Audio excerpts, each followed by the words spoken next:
오늘 성격 봉독하겠습니다. 성격은 누가복음 12장 22절로 31절입니다. 신학 115쪽에 있습니다. 누가복음 12장 22절로부터 한 절씩 교독하겠습니다. 다 찾으셨죠? 또 제자들에게 이르시되 그러므로 내가 너희에게 이르노니 너희 목숨을 위하여 무엇을 먹을까 몸을 위하여 무엇을 입을까 염려하지 말라.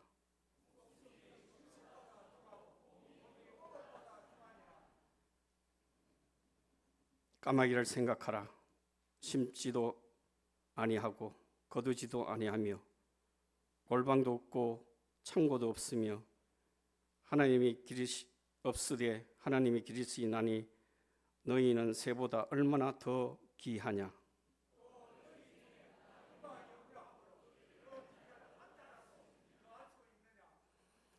그런지 가장 작은 일도 하지 못하면서 어찌 다른 일들을 염려하느냐.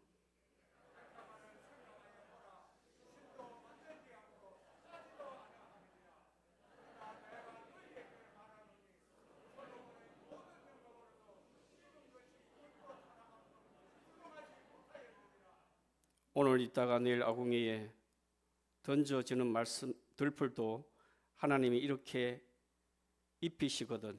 하물며 너희 일까 보냐. 믿음이 적은 자들아.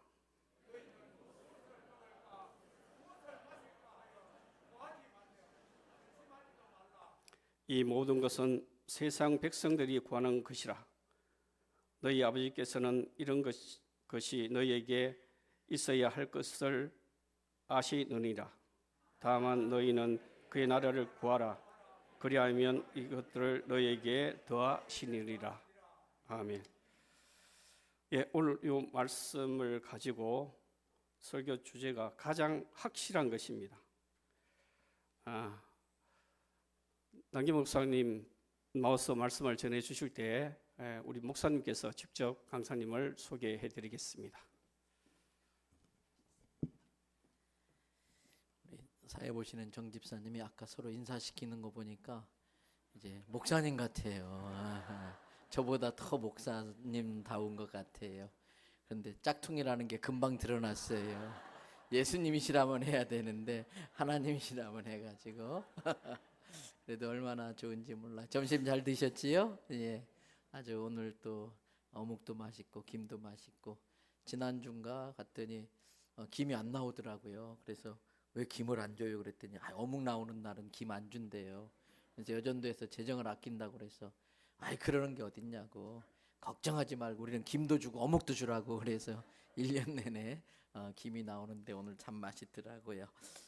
우리 집사님이 다 서로 축복하는 건 다 해주셔서 감사드리고 우리 남 목사님을 소개합니다. 잘 아시는 것처럼 예수님조차도 자기 마을에서 선지자가 환영을 못 받는다 할 정도로 자기 동네에서 그 출신 사람이 이렇게 말씀을 전하는 건 쉬운 일이 아니에요. 그런데 우리 남 목사님이 7년 전에 우리 교회에서 교사도 하고 또 구역장도 하면서 같이 신앙생활하다가 상담학을 전공했는데 늘 청소년들을 상대하고 그러다가 또 결심하고 가족들 다 아이들 데리고 미국으로 그냥 아무것도 없이 그냥 갔어요. 제가 알기로는 대책도 없이 생활비도 없이. 근데 그곳에 하나님의 은혜 가운데 또 7년 동안 잘 지내게 해주셨고 제가 볼 때는 강권적으로 하나님께서 부르셔서 그 어려운 그 신학을 미국에서 하게 하셨고 또 미주 성결교단에서 또 목사 안수를 받으셔서 미국의 유니온 교회라는 데하고 LA에 있는 교회인데 산샘교회라고 LA에서 성결교회 중에 제일 큰 두 교회에서 이제 부목사님 사역을 또 청년부를 맡아서 크게 부흥을 시키다가 또 뜻한 바 와서 갑자기 들어왔어요. 그래서 나는 속으로 사고치고 들어왔나 걱정했는데 그런 건 아닌 것 같고 그래서 마침 지금 이제 사역지를 구하고 있는데 벌써 소문 듣고 저한테 우리 남 목사님을 좀 부목사로 보낼 수 있도록 저한테 좀 압력을 넣어달라고 하는 목사님들이 계신데 본인이 하나님과 기도하고 결단할 문제입니다. 그러고서 이제 기도하고 사역지를 준비하고 있습니다.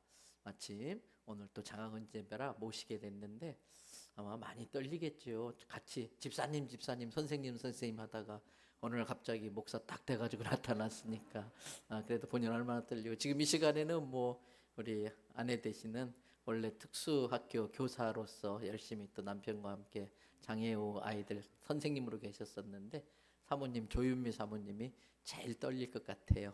어찌됐든 오늘 우리 남 목사님을 박수로 모시겠습니다.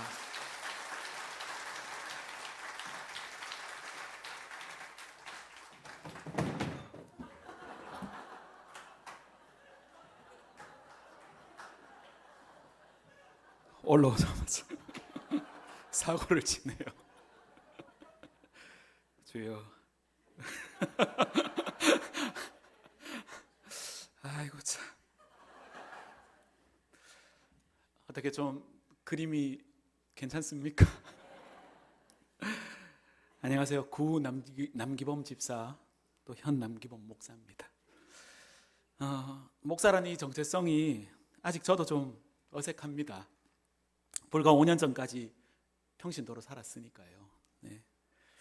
뭐 저의 과거를 좀 이렇게 모르시던 미국에서 섬겼던 성도님들은 뭐 저를 처음부터 사역자로 이렇게 만나셨다 보니까 막 목사님, 정말 목사님은 천상 목사세요. 정말 생긴 것부터 목사세요. 네, 태어나면서부터 목사였던 것 같아요. 막 그렇게 사랑해 주시고 많이 신뢰들을 해 주셨는데요. 좀 여기 오니까 약간 벌거벗은 느낌이랄까요. 괜히 찔리는 게 많아서 되게 억수로 부담이 많이 됩니다. 참 이런 날이 다 있습니다. 네, 부끄럽지만 제가 그리 열심을 가지고 신앙생활을 했던 편이 아니라서 늘 이 목사님과의 약간의 이 거리감이 좀 느껴져야 되니까 늘 저는 저기 4층에 앉아서 예배를 드렸었는데요. 빨리 마치기만을, 좀 오늘은 은혜롭게 짧게 끝났으면 좋겠다. 네, 그런 눈으로, 그런 마음으로 참 이 자리를 이렇게 바라보고 있었는데, 네, 그런데 제가 이 자리에 서 있다는 사실이 너무나 놀라울 따름입니다.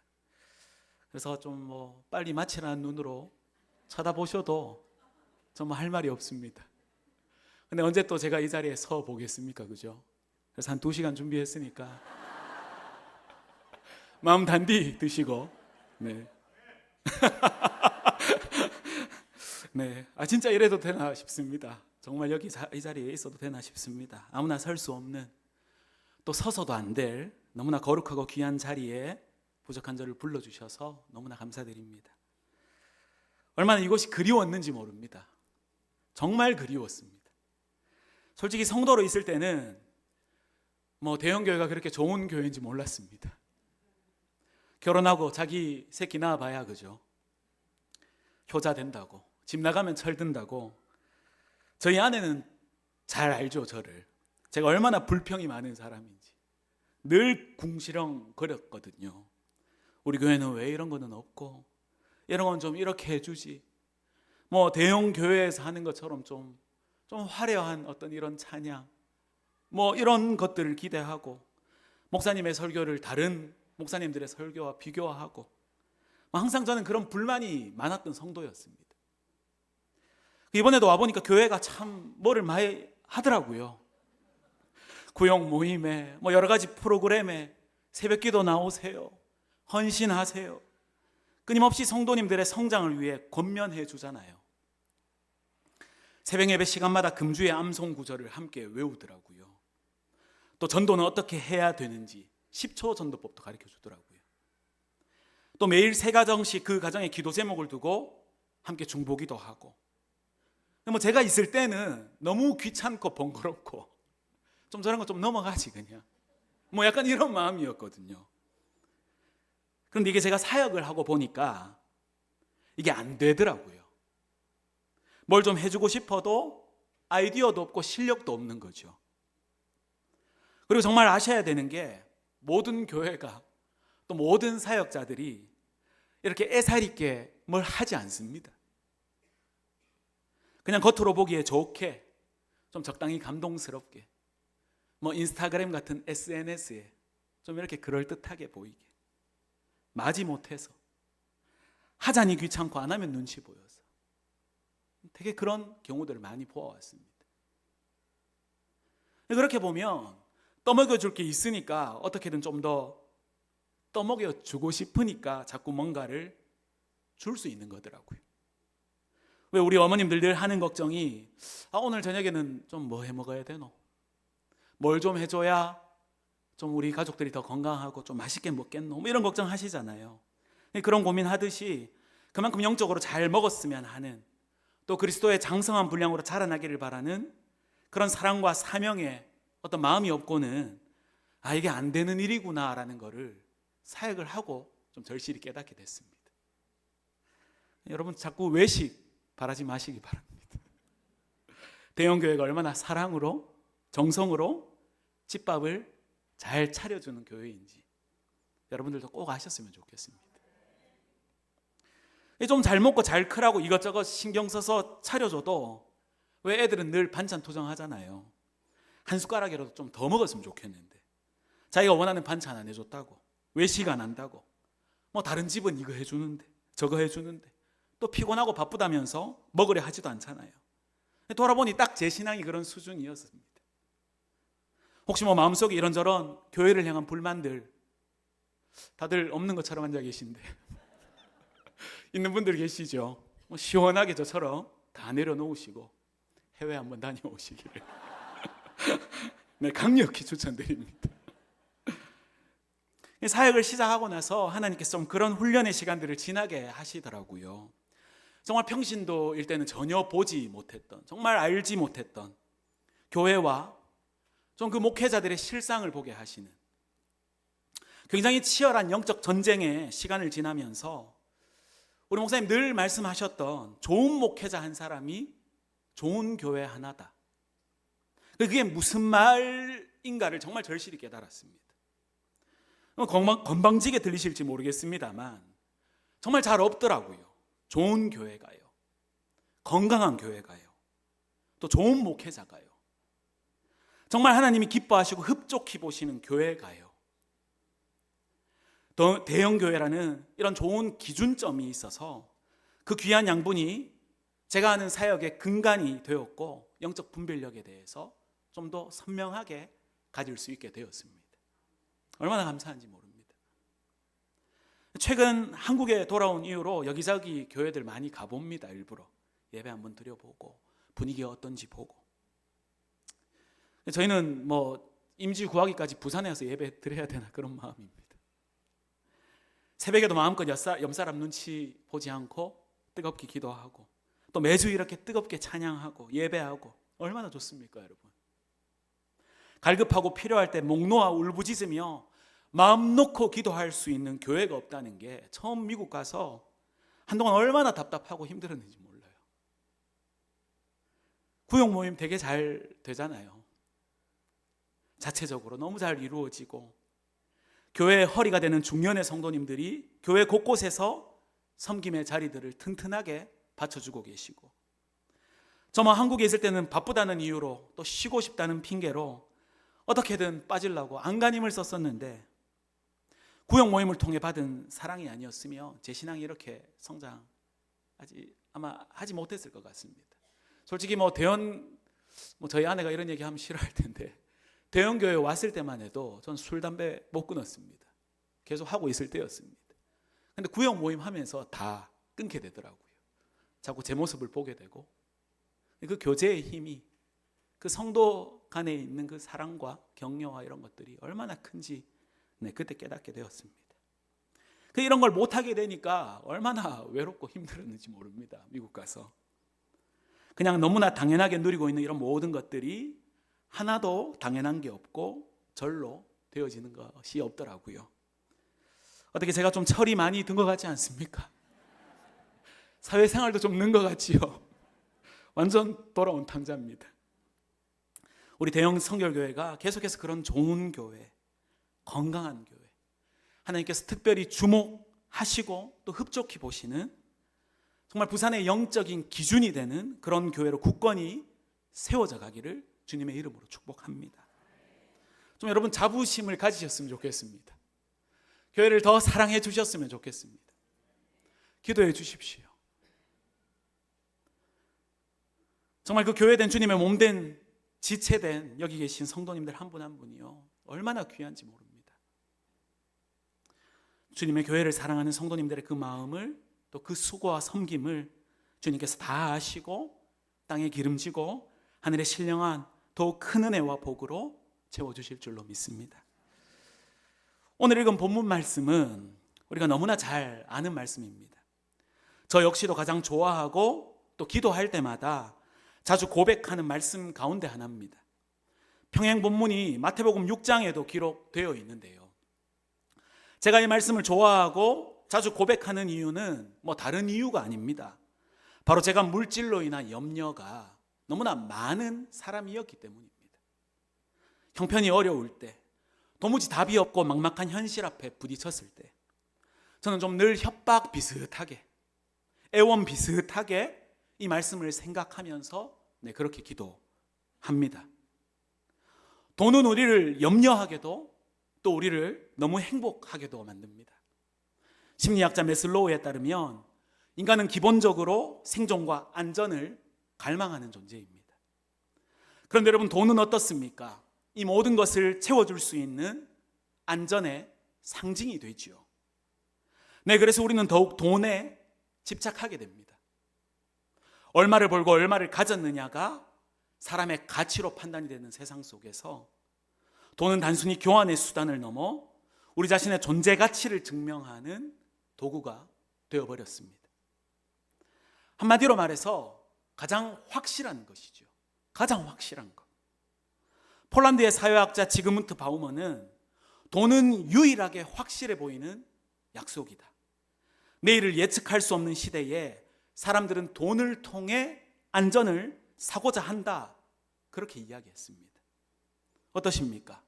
모두 동의하시는 부분이지 않습니까? 네, 그렇습니다. 돈은 확실합니다. 돈이 있으면 즉각적으로 구하는 것을 해결할 수 있습니다. 그런데 우리가 믿는 하나님은 어떻습니까? 눈에 보이시지도, 기도한다고 바로바로 응답해 주시지도, 또 우리가 원하는 것들을 바로바로 채워주시지도 않습니다. 네, 그래서 우리는 아닌 척하지만 모두들 하나님보다 더 돈을 믿고 의지하면서 살아갑니다. 많은 사람들이 그 확실해 보이는 약속을 붙잡기 위해 그것에 자신의 모든 인생을 내어 걸고 살아갑니다. 그것이 날 행복하게 해주고 우리 가정을 풍족하고 안전하게 해준다 믿으니까 그런 것입니다. 오늘 말씀은 그런 우리들에게 주시는 말씀입니다. 염려하는 우리들에게, 하나님보다 돈을 더 믿고 의지하는 우리들에게 주님은 산상수훈에서 하나님 나라의 백성으로서 우리가 어떠한 태도와 마음을 가지고 세상을 살아가야 하는지를 오늘 우리들에게 가르쳐주고 있습니다.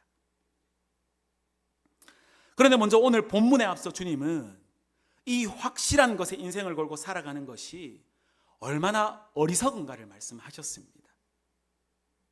오늘 본문 앞선 16절에서 21절까지에서 주님은 어리석은 부자의 비유에 대해서 말씀을 해주셨는데요, 바로 이런 내용입니다. 한 부자가 자신이 경영하는 밭에 풍성한 수확물, 소출을 얻게 되온 것이죠. 그래서 자기가 원래 가지고 있는 곳간에다가는 그것을 쌓을 곳이 부족했던 것입니다. 그래서 더 큰 곳간을 지어서 자기가 수확한 그 모든 소출을 쌓아두어야지, 이렇게 생각을 하는 거죠. 한번 생각해 보십시오. 여러분, 얼마나 마음이 뿌듯했겠습니까? 그죠? 그래서 스스로에게 그렇게 이야기를 합니다. 내 영혼아, 여러 해 쓸 것, 그 물건들을 많이 쌓아두었으니 평안히 쉬고 먹고 마시고 즐거워하자. 여러분, 오늘 우리가 모두 바라는 삶의 모습 아닙니까? 노년이 보장된, 노후가 보장된, 많이 쌓아두어서 돈 걱정 없는. 그런데 이때 부자에게 하나님께서 이렇게 말씀하세요. 어리석은 자여, 오늘 밤에 내 영혼을 도로 찾으리니 그러면 내 준비한 것이 누구의 것이 되겠느냐. 곳간이 넘치도록 소출을 얻은 부자는 스스로는 확실하다, 행복과 안전이 보장되었다, 그렇게 만족하고 확신했지만 가장 중요한 사실을 모르고 있는 것이죠. 무엇입니까? 우리의 생사화복을 주관하시는 분이 바로 하나님이시라는 사실입니다. 믿으십니까?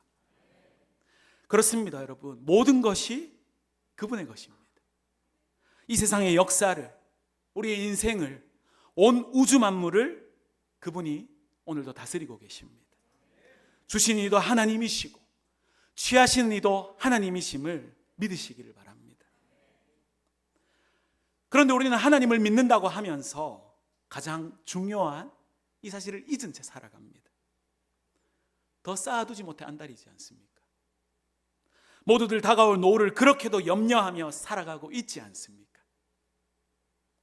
주님은 이렇게 자기를 위하여 재물을 쌓아두는 사람을 오늘 본문 앞절인 21절에서 이렇게 부르세요. 하나님께 대하여 부요하지 못한 자. 그 비유의 제목처럼 어리석은 부자라는 것이죠.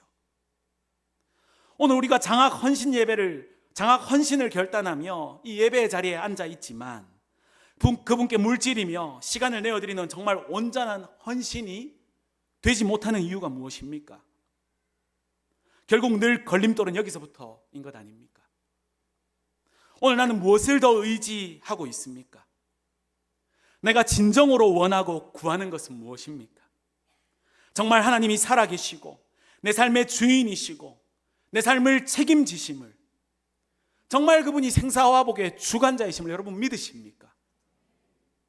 반드시 해결하고 넘어가야 될 문제인 것입니다.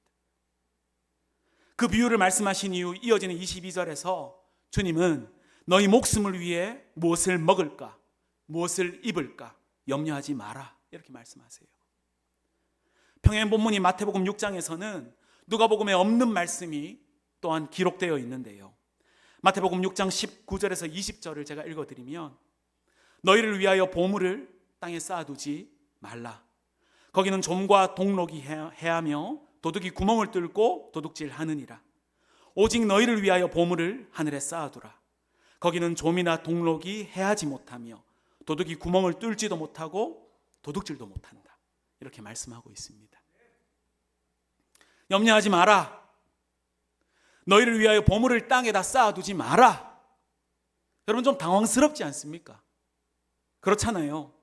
우리의 삶은 온통 그것에 집중되어 있는데 우리는 우리의 생존과 우리의 안전을 위해서, 또 평안한 노후를 위해서, 또 나의 존재 가치를 위해서 그렇게나 열심히 쌓아두려 애를 쓰며 살아가는데 그것이 다른 무엇보다 진정으로 우리를 위한 일이다, 철석같이 믿고 있는데, 그래서 그렇잖아요, 여러분. 우리는 하루에 성경은 펴보지 않아도 주식이, 코인이 얼마나 올랐는지는 수시로 들여다보고 어떻게 하면 좀 더 잘할 수 있을까 묵상하지 않습니까?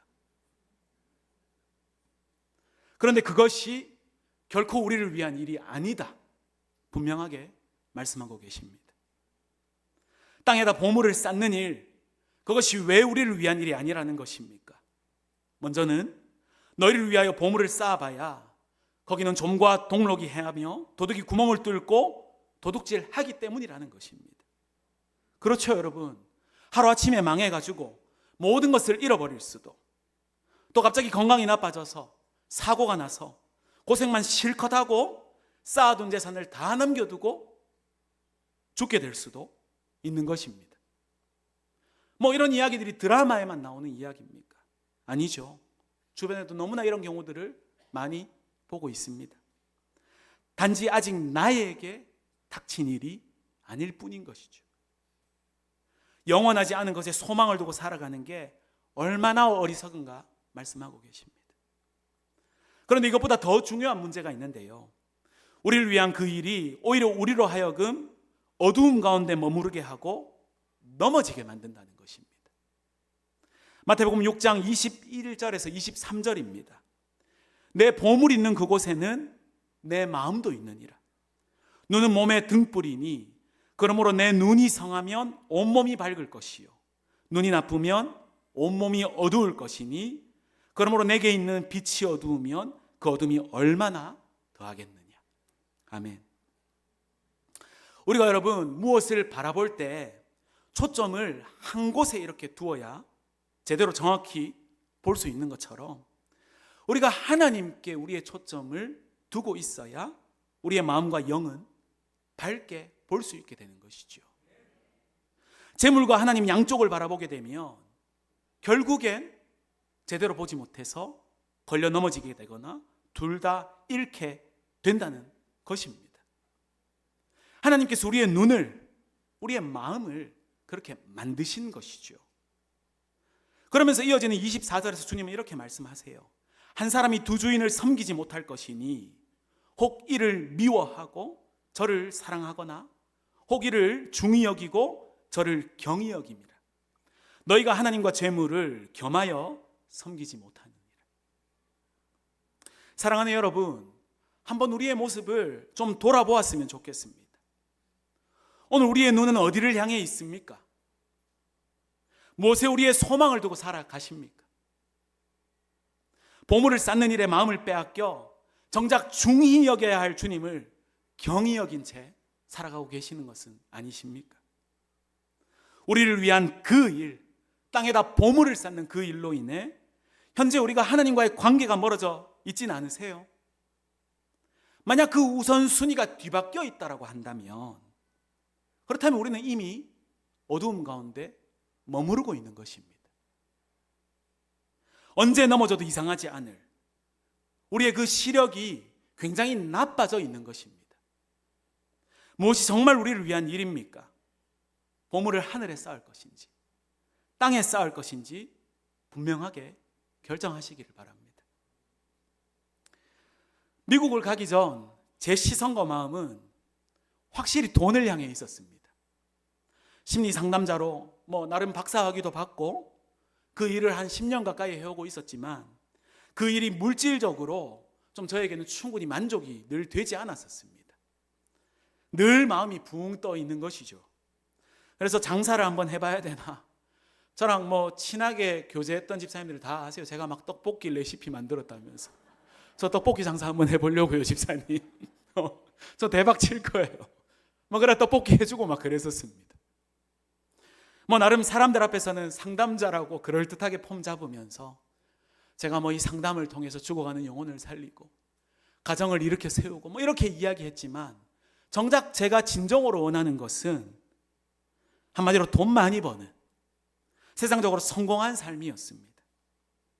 그런데 모태신앙으로 또 나름 장로님 아들로 교회 안에서 성장하면서 기독교적인 가치관이 이렇게 뿌리 깊게 심겨져 살아온 저에게 막상 세상의 성공과 가치를 쫓아 사는 것 또한 쉽지는 않은 일이었습니다. 복이죠. 계속해서 마음 한켠에는 온전한 하나님의 사람으로 살아가지 못하는 어떤 그런 저의 모습과 삶에 대한 아쉬움과 갈증이 늘 있었고요. 세상과 교회 그 어느 한쪽에도 마음을 정하지 못하고 양쪽 문간에 이렇게 발만 들여놓고 살아가는 그런 제 자신이, 제 삶이 늘 좀 못마땅한 그런 마음들이 있었습니다. 그 즈음에 아내는 공황장애로 굉장히 나름대로 힘든 시간들을 보내었고요. 저는 늘 이런 내적인 갈등과 회의감에 빠져서 시간들을 보내었습니다.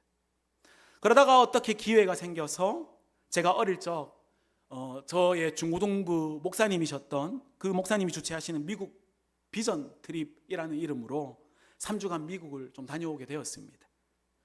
뭔가 좀 생각과 삶의 전환이 좀 필요하겠다, 그런 마음이 컸었고, 그래서 정말 지푸라기를 잡는 심정으로 한번 이렇게 가보게 되었습니다. 하나님의 은혜가 있었습니다. 그 기간 내내 정말 저희가 가는 곳마다 날씨와 길이 열리는 형통함의 은혜를 보여주셨습니다. 막 그랜드 캐년을 가는데 날씨가 막 비가 오고 막 천둥이 치고 그랬는데 저희가 가면 하늘이 막 확 열리는, 정말 계속 그런 시간들의 연속이었었습니다. 또 그 일정 가운데 예배를 통해 주셨던 말씀이 아브라함이 자신의 고향과 친척과 아비의 집을 떠나 하나님이 보여줄 땅으로 갈 바를 알지 못하고 나아간 그 말씀이었는데요. 굉장히 그 말씀에 많은 은혜와 도전을 받게 되었습니다. 그리스도인은 평탄하고 안정된 길을 선택해서는 안 된다. 하나님 한 분만 의지하고 바라보며 살아갈 수밖에 없는 광야로 나아가야 된다. 복음을 품고 불꽃이 되어 번져 가야 된다. 그런 말씀이었습니다. 그래서 저는 그때 나도 그런 삶을 한번 살아보고 싶습니다, 주님. 그냥 그런 마음만 품고 한국으로 돌아오게 되었습니다. 그리고 한국을 돌아오고 6개월 동안 박사 논문 다 마치고요. 졸업하고 동시에 그 다음 날 미국으로 떠나게 되었습니다. 그때 좀 제 마음 가운데는 그런 오기랄까 좀 간절함이 있었습니다. 한번 사는 인생, 정말 하나님이 살아계신지, 우리의 삶을 책임지시는 분이신지 내가 좀 확인해 봐야 되겠다. 왜냐하면 확신이 없었던 거죠. 하나님 살아계신지. 맨날 이도저도 아닌 제 양다리 걸치고 사는 인생 말고, 그 정말 그런 마음인 거죠. 만약 아니라고 하면 신앙이 뭐고 다 때려치우자. 여러분 그렇잖아요. 얼마나 에너지 낭비고 돈 낭비입니까? 헌금해가면서 시간 낭비해가면서. 밖에 나가면 날씨도 좋죠. 낚시도 재밌고 골프도 재밌고 얼마나 좋은 것들이 많습니까? 근데 그런 심정으로 뚜렷한 계획이나 목적도 없이 그냥 한번 살아봐야겠다라는 그런 마음으로 한국에서의 모든 삶을 내려놓고 떠나게 되었습니다.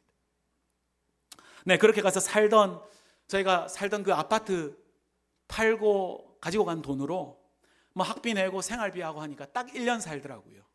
딱 1년. 코로나19 팬데믹의 시간도 겪었습니다.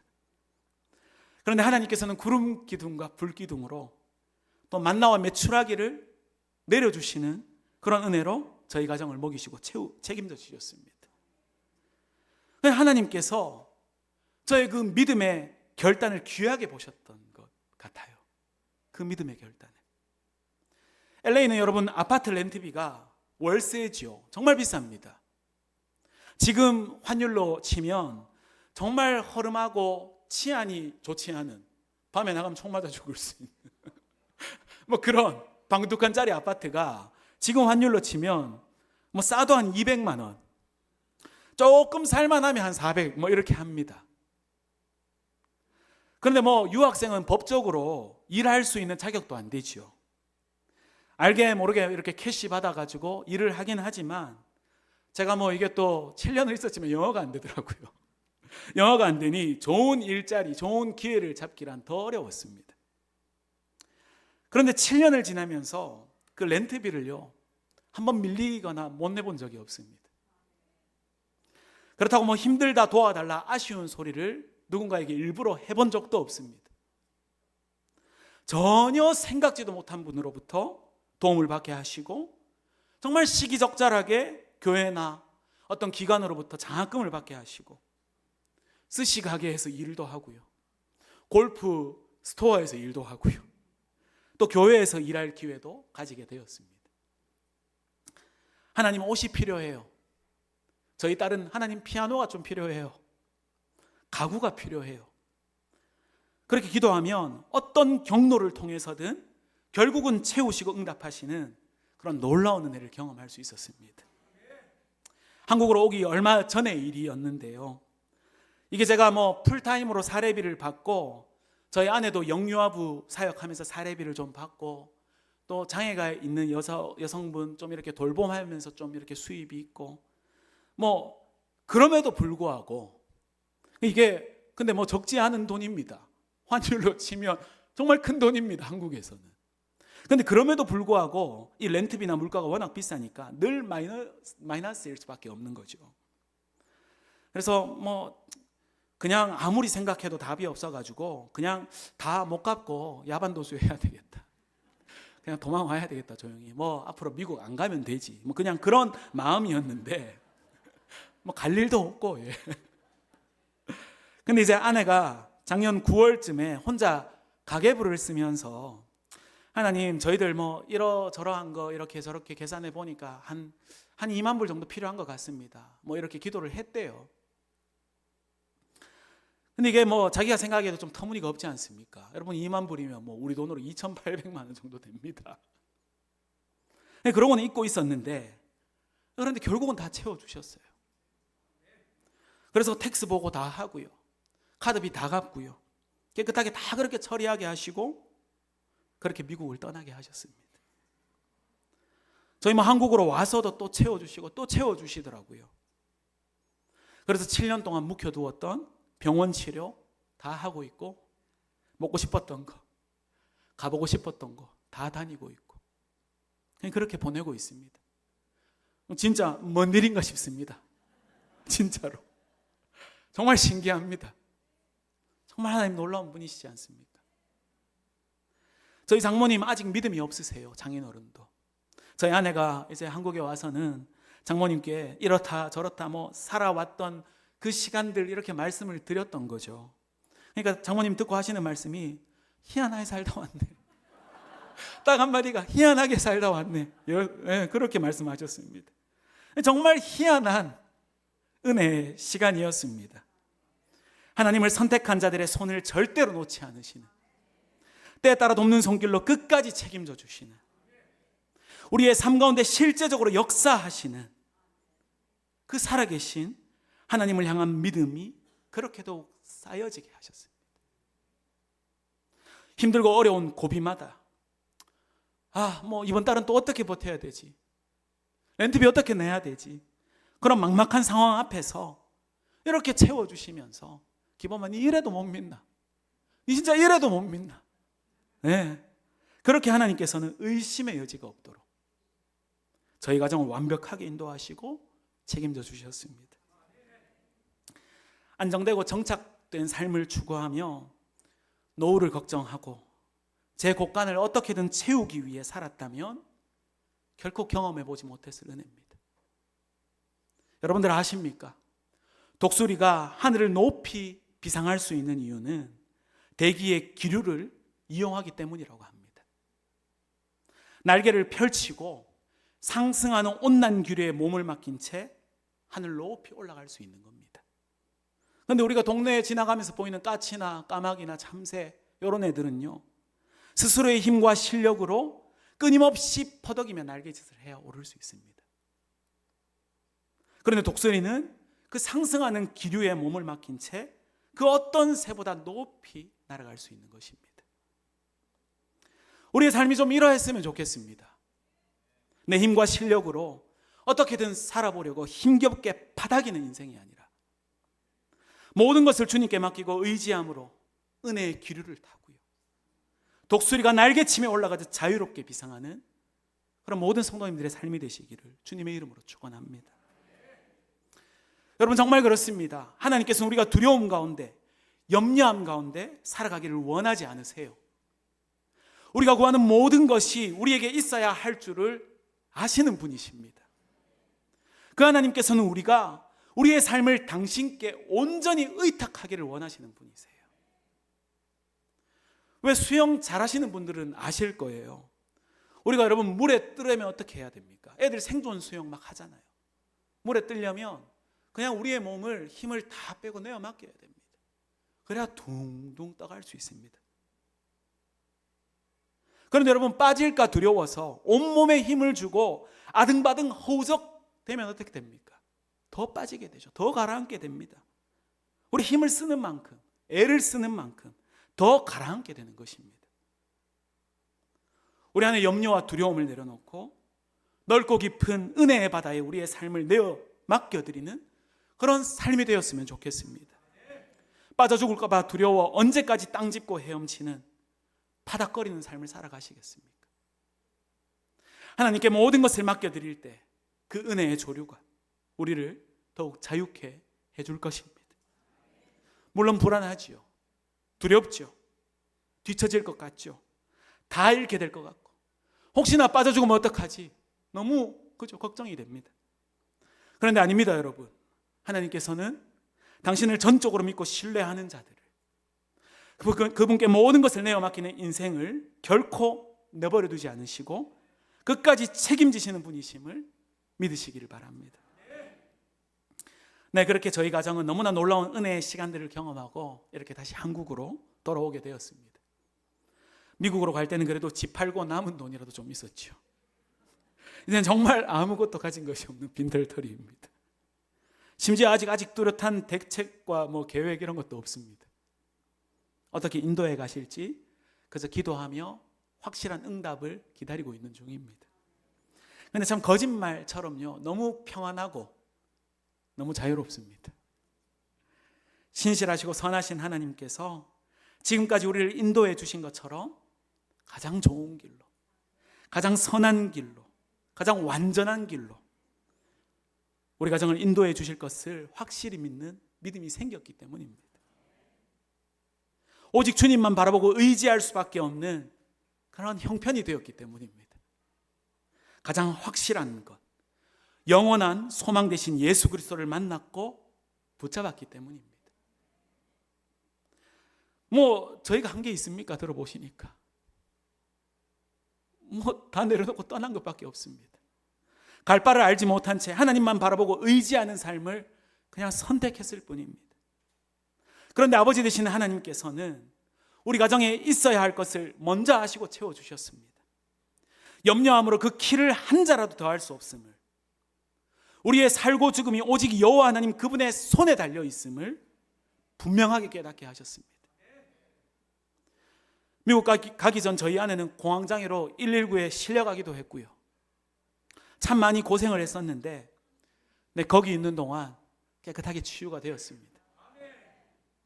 늘 살얼음판을 걷는 것 같던 저희 부부관계는 그렇게 티는 안 났지만 온전히 하나됨을 회복하였습니다.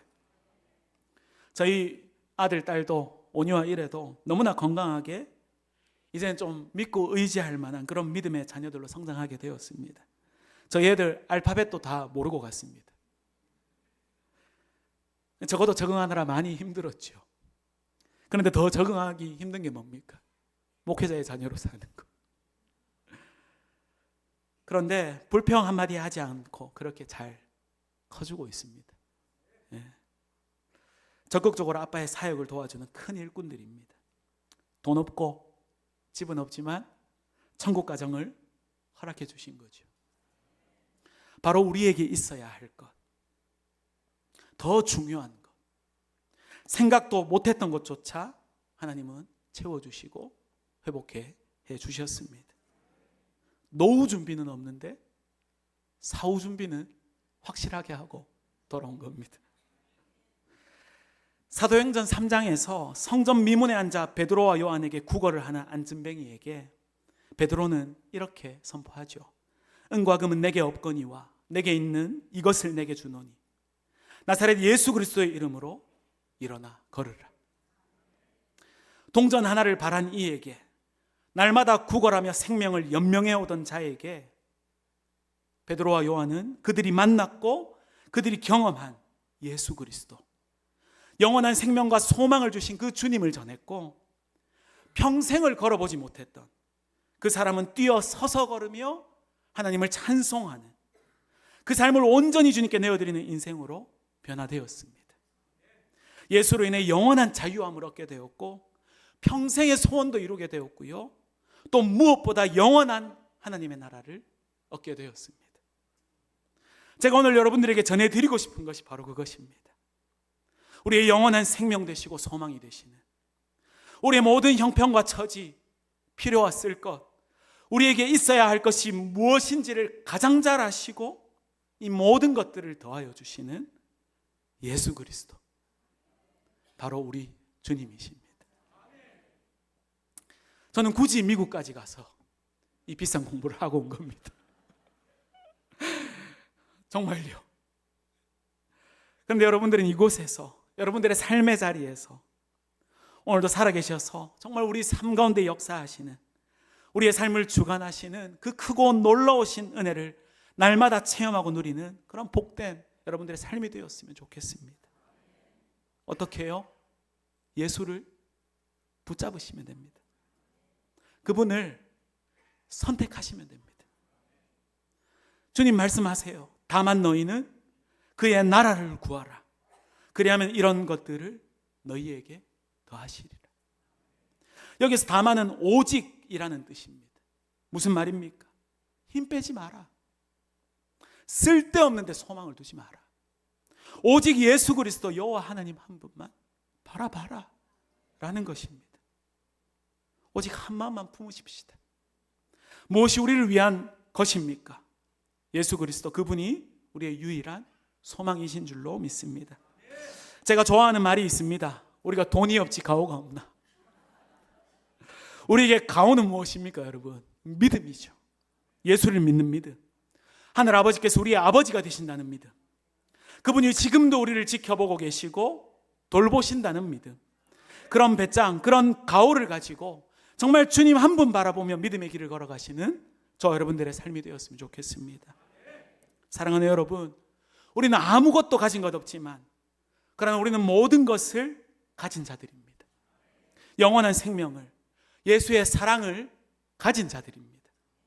그 예수를 가진 자들로 이 땅 가운데 참된 천국을 누리며 살아가시는 그 은혜가 너무 감사해서, 정말 그 주님을 우리가 너무 사랑해서 정말 더 드리지 못해 아쉬워하며 하나님의 나라와 영광을 위해 정말 온전히 우리의 삶을 헌신하며 내어드릴 수 있는 그런 귀하고 복된 대연의 모든 성도님들의 삶이 되시기를 주님의 이름으로 축원합니다.